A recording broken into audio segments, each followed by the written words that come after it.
नमस्कार, news India में आप सभी का स्वागत है। मैं हूं आपके साथ ऋचा सिंह। चलिए खबरों की शुरुआत करते हैं। दिल्ली में विधानसभा में विपक्ष के मुख्य सचेतक और घोंडा विधायक अजय महावर ने भजनपुरा की ब्लॉक और गलियों में नई पाइपलाइन का शिलान्यास किया। इस दौरान महावर ने कहा कि परेशानी झेल रहे यहां के निवासियों को जल्द ही अब साफ पानी मिलेगा। इस अवसर पर उत्तर पूर्वी जिले के भाजपा जिलाध्यक्ष मोहन गोयल भी मौजूद रहे।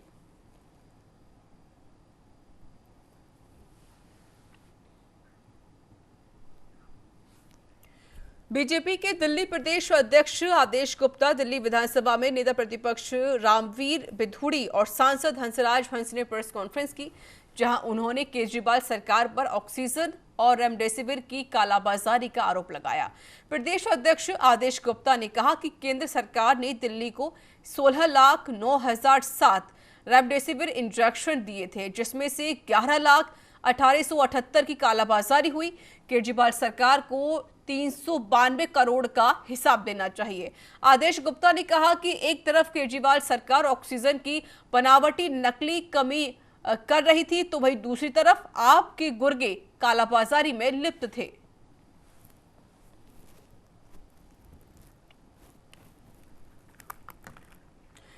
आम आदमी पार्टी के पंजाब प्रदेश के सह प्रभारी और विधायक राघव चड्ढा ने प्रेस वार्ता की। उन्होंने कहा कि पंजाब में कैप्टन अमरिंदर सिंह के आपदा में अवसर इजाद किया और कांग्रेस ने राज्य कोटे की जितनी वैक्सीन खरीदी उसे निजी अस्पताल को बेच दिया। चड्ढा ने कहा कि जो वैक्सीन लोगों को मुफ्त लगनी थी वो 3,100 रुपए में लगाकर पंजाब सरकार जेब भर रही थी। उन्होंने कांग्रेस पर आरोप लगाते हुए कहा कि कांग्रेस और निजी अस्पतालों की सांठगांठ चल रही है। चड्ढा ने यह भी कहा कि पंजाब में सरकार दिल्ली की तरह ही फ्री वैक्सीन क्यों नहीं लगा रही।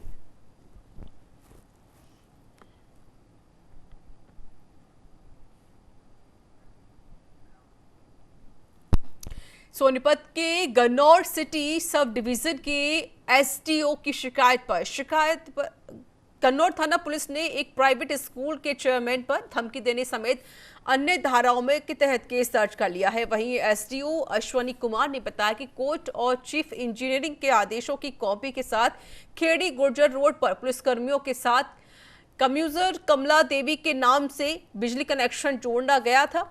बिजली ट्रांसफर एक निजी स्कूल के बाहर रखा हुआ है।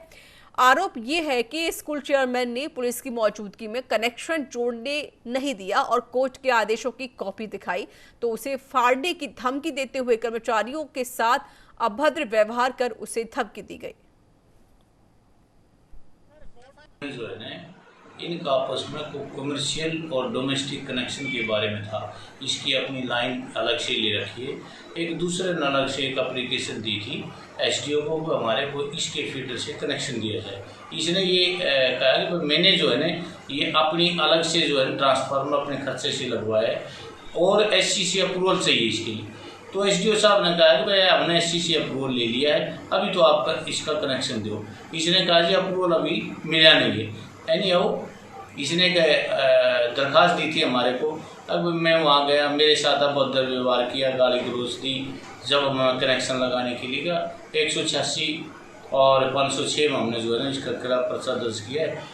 माननीय कोर्ट के आदेश पर श्रीमती कमला देवी का कनेक्शन हम जोड़ने के लिए गए थे। पुलिस चौकी इंचार्ज कुलदीप जी भी हमारे साथ थे। जैसे ही हम प्रीमाइसेस में गए उन्होंने हमारे साथ गाली गलौज और धमकाना शुरू कर दिया और कोर्ट के आदेश को उन्होंने कहा भी ऐसे आदेश हम फाड़ के फेंक देते हैं। मैं इस कनेक्शन को बिल्कुल भी नहीं जुड़ने दूंगा। बिजली निगम की तरफ से क्या कुछ? बिजली निगम की तरफ से उनके एफआईआर के लिए लेटर दे दिया गया था। उनकी एफआईआर दर्ज हो चुकी है। ये कनेक्शन कहाँ पर जुड़ रहा था? ये बीआर ग्लोबल स्कूल के सामने बिल्कुल कमला देवी का कोई ऑफिस का कनेक्शन है। नौकरी से निकाले जाने के विरोध में सिरसा के नागरिक अस्पताल में आउटसोर्सिंग स्वास्थ्य ठेका कर्मचारियों ने जमा होकर रोष जताया और सीएमओ को ज्ञापन सौंपकर बहाली की मांग की गई। इस दौरान कर्मचारियों ने हरियाणा सरकार के खिलाफ जमकर नारेबाजी भी की। कर्मचारियों के विरोध प्रदर्शन को देखते हुए पुलिस ने सुरक्षा के पुख्ता इंतजाम किए थे। वहीं कर्मचारियों का कहना है कि सरकार ने आश्वासन दिया था कि कोरोना महामारी के दौरान किसी भी स्वास्थ्य कर्मी को नहीं हटाया जाएगा, लेकिन अब सरकार ने सिरसा जिले से 11 लोगों को नौकरी से हटा दिया है। जिसे सर्व कर्मचारी संघ किसी भी सूरत में बर्दाश्त नहीं करेगा। कर्मचारियों ने कहा कि अगर प्रशासन और सरकार ने उनकी मांगें पूरी नहीं की तो आने वाले दिनों में सिरसा जिला के स्वास्थ्य विभाग के कर्मचारी हड़ताल करने को मजबूर हो जाएंगे। आज पूरे प्रदेश के अंदर जो 4 जिले पंचकूला के नज़दीक लगते हैं उनमें स्वास्थ्य ठेका कर्मचारी यूनियन संबंधित सर्व कर्मचारी संघ हरियाणा वो महानिदेशक का घेराव कर रहे हैं। अन्य जो जिले हैं वो सिविल सर्जनों के कार्यालयों में प्रोटेस्ट कर रहे हैं। उसी कड़ी में आज हमने हमारी भूमिका अदा की है। आज पूरे जिले भर से तमाम कर्मचारी CHC PHC जनरल हॉस्पिटलों से कर्मचारी लामबंद हुए हैं। कर्मचारियों में भारी आक्रोश है इस बात को लेकर के कि 13 मई को सर्व कर्मचारी संघ के दबाव में स्वास्थ्य सेवाएं के जो महानिदेशक हैं उन्होंने चिट्ठी जारी करी थी। उसमें स्पष्ट था कि ठेकेदार नए टेंडर के नाम पे किसी कर्मचारी को ना हटाए और जो हटा रखे उनको वापस लिया जाए। बावजूद इसके ठेकेदारों के साथ सांठगांठ होने से ये स्पष्ट तय हुआ कि 28 मई को चिट्ठी माननीय महानिदेशक महोदय ने वापस ले ली। इस बात को लेकर के ठेकेदार किसी भी कर्मचारी को लगा सकता है, किसी को भी हटा सकता है। तो एक कोविड के अंदर ये मामला गंभीर है कि अनुभवी कर्मचारियों को नौकरी पर रखा जाए, बावजूद इसके नए कर्मचारी जो पैसे लेकर के हट रहे हैं, लग रहे हैं। तो इस तरीके का खेल इन लोगों ने बना रखा है। हरियाणा के सिरसा जिला कांग्रेस कमेटी के तत्वाधान में कांग्रेस नेताओं और कार्यकर्ताओं ने आमजन को कोविड वैक्सीन निःशुल्क लगाने की मांग को लेकर लघु सचिवालय सिरसा में प्रदर्शन किया। वहीं कांग्रेसी नेताओं ने केंद्र और हरियाणा सरकार के खिलाफ जमकर नारेबाजी की। इस दौरान राष्ट्रपति के नाम CTM को ज्ञापन सौंपा गया। कांग्रेसी नेताओं ने केंद्र और प्रदेश सरकार को कोरोना से बचाव के लिए की गई गाइडलाइंस की व्यवस्था को लेकर फिल बताया है। इस मौके पर विधायक शीशपाल केहरवाला, पूर्व विधायक भरत सिंह बेनीवाल सहित अन्य कांग्रेसी नेता मौजूद रहे।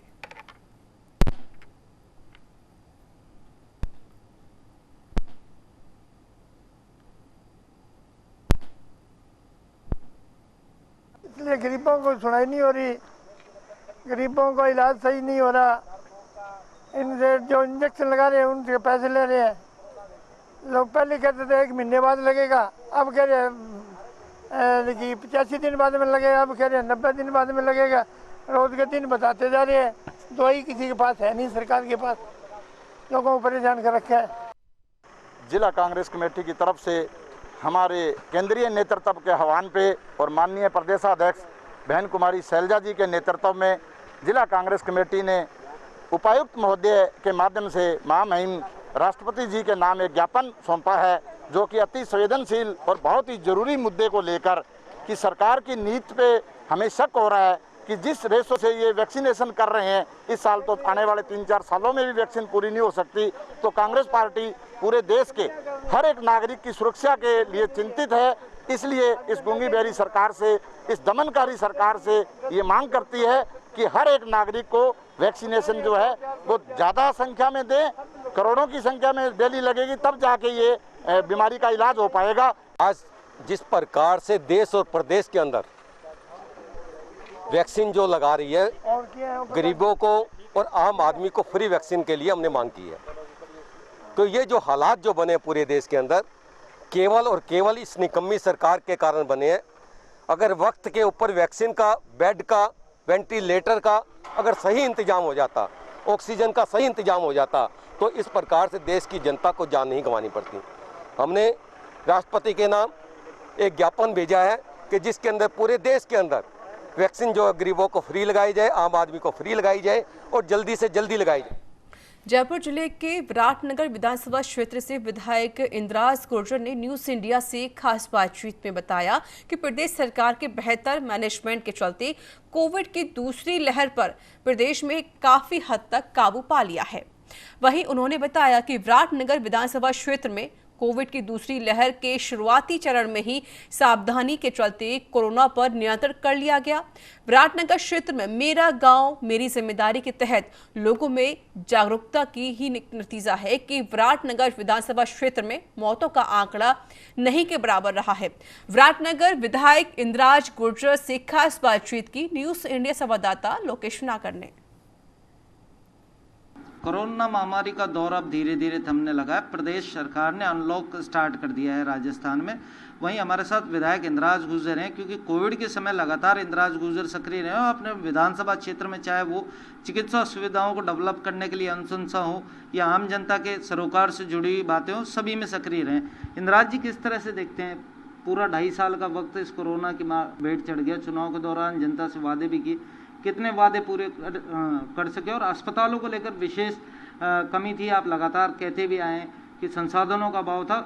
विराटनगर विधानसभा क्षेत्र की दृष्टि से कितना डेवलप विधानसभा क्षेत्र को 2.5 साल में आप चिकित्सा के क्षेत्र में कर पाए?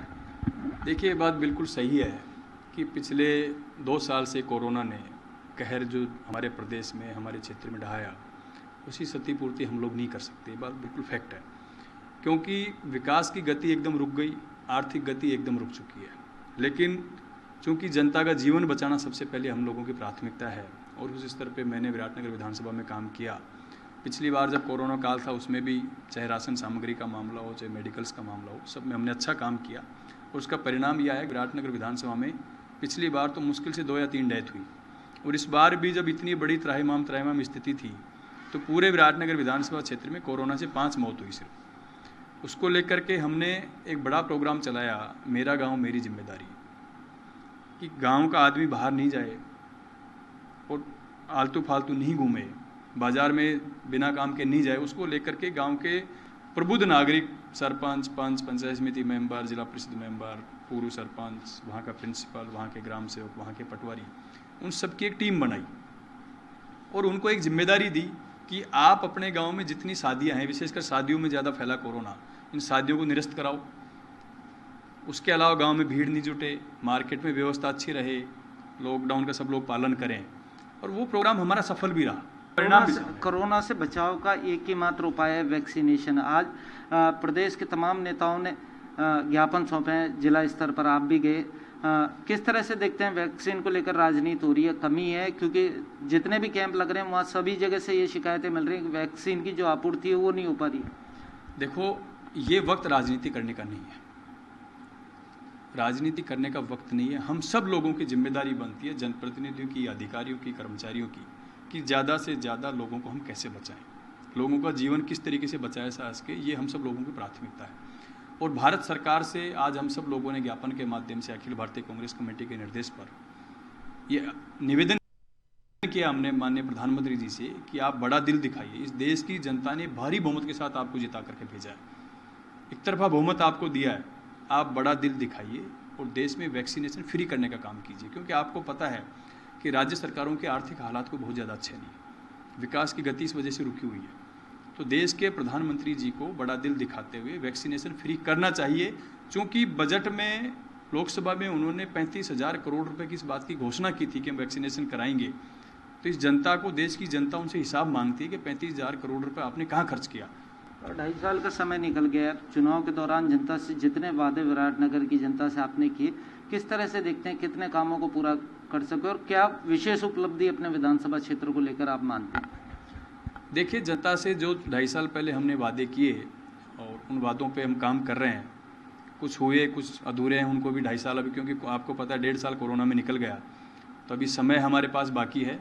और कॉलेज का बड़ा मुद्दा था, उसको हमने हल किया है, सड़कों को ठीक कराने का काम किया। उसके अलावा और भी जो मुद्दे बचे हुए हैं उनके बारे में सरकार से निरंतर संपर्क में हम लोग हैं, कोशिश करेंगे 2.5 साल में जो चुनावी मुद्दे उनको पूरा करने का काम।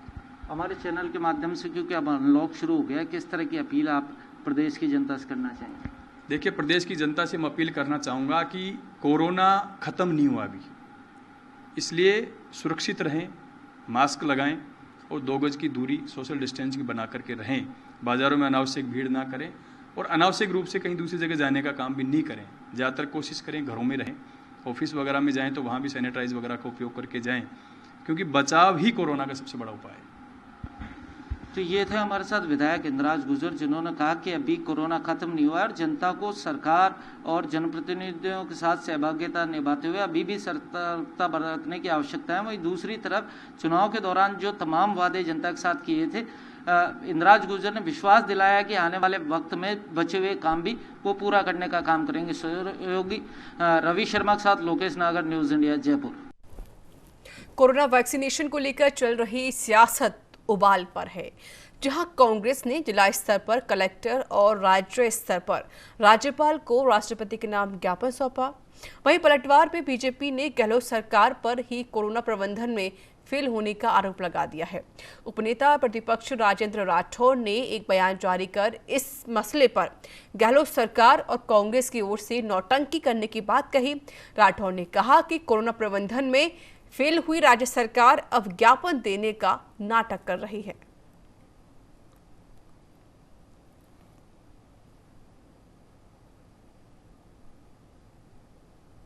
कोरोना प्रबंधन में पूर्णतः विफल हुई सरकार अब जिला कलेक्टरों को ज्ञापन देने का नाटक कर रही है। सरकार को चाहिए कि सबसे पहले इस बात को स्पष्ट करे कि 11.5 लाख डोजेज क्यों नष्ट हुई, क्यों खराब हुई, और वैक्सीन कभी खराब डिब्बों में मिलते हैं, कभी खड्डों में मिलती है, इसका कोई जवाब नहीं। चिकित्सा और स्वास्थ्य सेवाएं स्टेट सब्जेक्ट है। सरकार अपने कुप्रबंधन को इन ज्ञापनों के माध्यम से केंद्र सरकार पर डालना चाहती है। वैक्सीन की कमी हो, ऑक्सीजन की कमी हो, रेमडेसिविर की कमी हो, सरकार का कोई रोड मैप था नहीं और सरकार पूर्णतः वैश्विक बीमारी कोरोना को प्रबंधन में विफल हो गई। अब सरकार इस प्रकार का नाटक कर रही है, ये नौटंकी है। ये देश में पहली बार होगा कि कोई मंत्री और मंत्रियों के नेतृत्व में या मंत्रियों के अगुवाई के अंदर या मंत्रियों की उपस्थिति में जिला कलेक्टर को, जो कि जिले का सबसे बड़ा नौकरशाह है, उसको ज्ञापन दिया जाए। दुर्भाग्य है, टुकड़ों में बटी हुई इस सरकार की हालात दैनिक से दयनीय होती जाती। राजस्थान परिवहन विभाग ने प्रदेश में संचालित सभी निजी एम्बुलेंस में जीपीएस लगाने के लिए आरटीओ डीटीओ को आदेश जारी कर दिए हैं।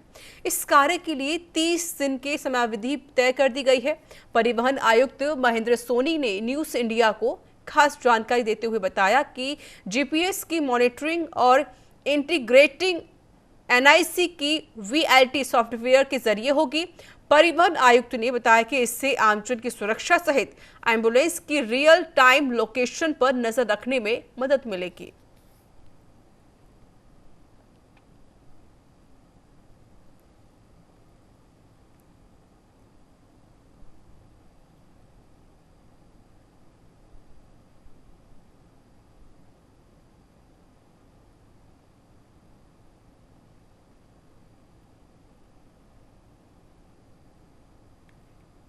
एम्बुलेंसेज है, खास करके प्राइवेट एम्बुलेंसेज, उनमें जीपीएस लगाने के लिए आदेश जारी किए हैं और उसमें 30 दिन की समय अवधि निर्धारित की है और सभी आरटीओ और डीटीओ को निर्देश दिए हैं कि इनमें जीपीएस लगाए और इन जीपीएस का जो मॉनिटरिंग है और इंटीग्रेशन है वो हमारे जो एनआईसी का इसके लिए वीएलटी सॉफ्टवेयर है उसके जरिए हमारे विभाग से रहेगा। और इसमें चूंकि AIS 140 स्टैंडर्ड जो इंडियन स्टैंडर्ड है उसके जीपीएस लगेंगे, जिनमें कि एक पैनिक बटन भी होता है। तो अगर कोई फाउल प्ले होता है या मेल प्रैक्टिस या गलत कृत्य के लिए कोई जगह पे ले जाई जाती है तो उसकी सूचना कोई पैनिक बटन दबाता है तो हमारे यहाँ भी आ जाएगी और एक पुलिस का जो इमरजेंसी रिस्पांस सिस्टम है उस पर भी चली जाएगी। चित्तौड़गढ़ में गेहूं की आड़ में डोडा चूरा का परिवहन किया जा रहा है, जिस पर कार्रवाई करते हुए सीआईडी सीबी ब्रांच ने एक ट्रक से 4300 और ट्रक चालक को भी गिरफ्तार कर लिया है।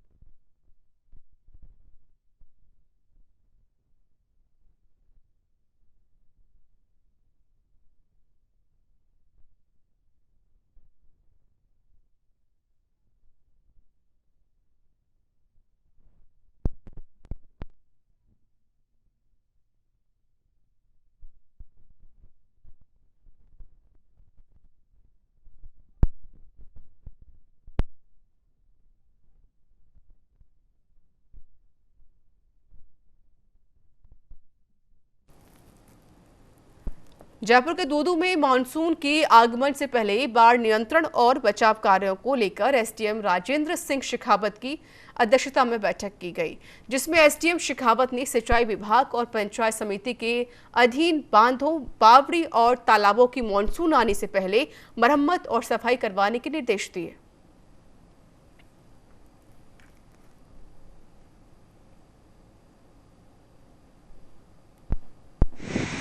सिंचाई विभाग के अधिकारियों के साथ चर्चा की गई।